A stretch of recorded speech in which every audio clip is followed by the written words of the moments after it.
And in this video, you will get the knowledge of liberalization. Question related to liberalization. Define the term liberalization and what were the changes taken place in the structure of Indian economy due to the process of liberalization. तो liberalization is related एक ही question इस chapter में है कि liberalisation की वजह से भारत की जो इकोनॉमी उसके स्ट्रक्चर में क्या चेंजेस आए. तो liberalisation is the process of simplifying economic policies rules and regulation. Liberalisation के जो जिसके अंदर जो भी इकोनॉमिक पॉलिसीज है, रूल्स है, रेगुलेशन को सिंप्लीफाई किया था. और इसकी दूसरी डेफिनेशन ये है removing unnecessary trade restriction impose by government on domestic trade and foreign trade.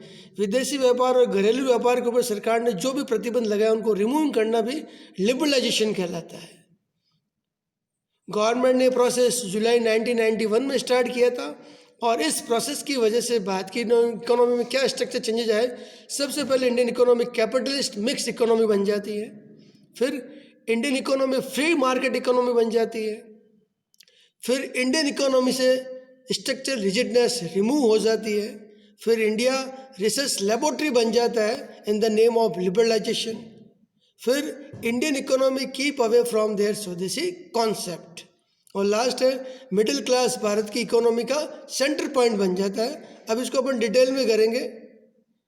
Due to liberalisation Indian economy transform from socialist mix economy to capitalist mix economy.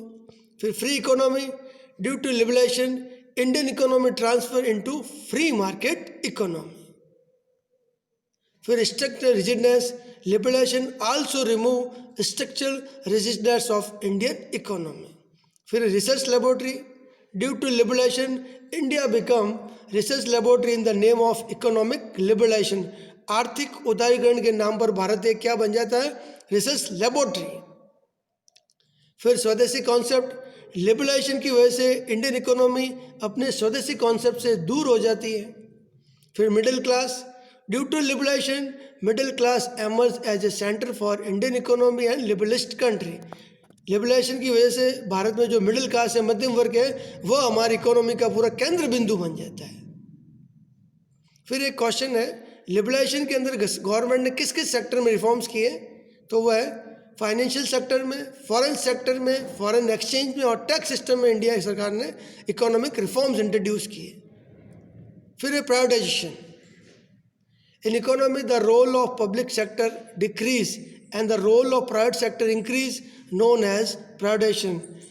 अर्थव्यवस्था के अंदर अगर प्राइवेट सेक्टर का रोल बढ़ाया जाता है और पब्लिक सेक्टर का रोल डिक्रीज किया जाता है, उसे हम क्या कहते हैं, निजीकरण.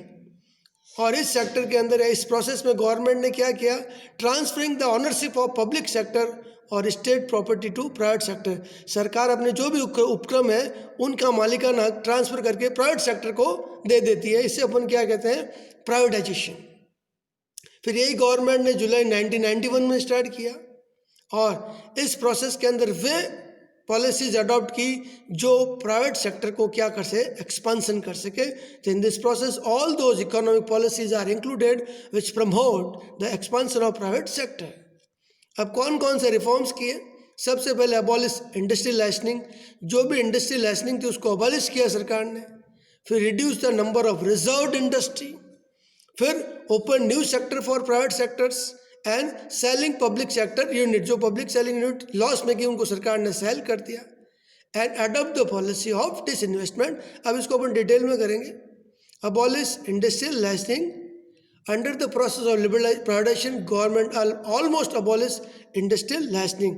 पहले उद्योग लगाने के लिए आपको बहुत सारे लाइसेंस की आवश्यकता थी, सरकार ने उस सिस्टम को अबॉलिश किया. फिर रिजर्व इंडस्ट्री. गवर्नमेंट ने रिजर्व इंडस्ट्री के नंबर को क्या कर दिया, रिड्यूस कर दिया. फिर open new sector. Under the process of privatisation government also open new sector for private sector which were earlier ban. जो भी क्षेत्र प्राइवेट सेक्टर के लिए पहले बैन थे उनको प्राइवेट सेक्टर के लिए गवर्नमेंट ने ओपन किया. फिर selling public sector unit. Under the process of liberal privatisation government also selling loss making public sector units to private sector. जो भी सरकार की लॉस मेकिंग यूनिट्स थी उनको सरकार ने प्राइवेट सेक्टर को सेल कर दिया. फिर disinvestment. Under the process of privatisation Government also adopted the policy of disinvestment. Disinvestment means selling of assets or liquefying of assets. ठीक है, इन्वेस्टमेंट में अपन प्रॉपर्टी को खरीदते हैं और डिसइन्वेस्टमेंट में हम हमारी प्रॉपर्टी को क्या करते हैं, सेल करते हैं. In this policy government can also sell public sector unit to private sector. इस प्रोसेस में गवर्नमेंट क्या करती है, जो भी अपनी पब्लिक सेक्टर की यूनिट है उसे प्राइवेट सेक्टर को बेच देती है. अब हमारा नेक्स्ट क्वेश्चन डिसइन्वेस्टमेंट से रिलेटेड ही है. Describe the concept of disinvestment. तो disinvestment is a process of privatisation. फिर कब स्टार्ट हुआ? Government started this process in July 1991 या 1992 मेंशन है. फिर next meaning the term disinvestment means selling of assets and liquefying of assets. आप अपनी property को सेल कर रहे हैं, उसको पैसे में बदल रहे हैं, वह क्या कहलाता है? डिसइन्वेस्टमेंट. फिर share in this process the government sell its full share and partially share of state property to private sector. ठीक है, इस प्रोसेस में गवर्नमेंट अपनी जो भी उपक्रम है, जो भी यूनिट है, उसका या तो फुल शेयर या उसका कुछ भाग प्राइवेट सेक्टर को बेच देती है. फिर एम क्या है इसका? The main aim of government to start disinvestment, reduce the financial burden of government and establish fiscal discipline.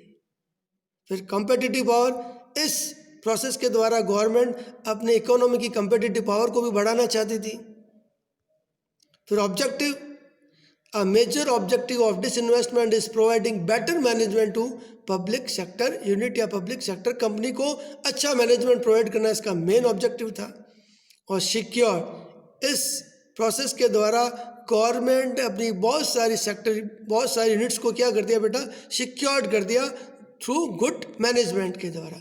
तो गुड, थैंक यू स्टूडेंट. और इस वीडियो में आपने डिसइन्वेस्टमेंट, प्राइवेटाइजेशन और लिबरलाइजेशन के कॉन्सेप्ट को समझा है. जो नेक्स्ट वीडियो आएगा उसमें इस चैप्टर का रिमेनिंग पार्ट आपको सेंड कर दिया जाएगा. Thank you student.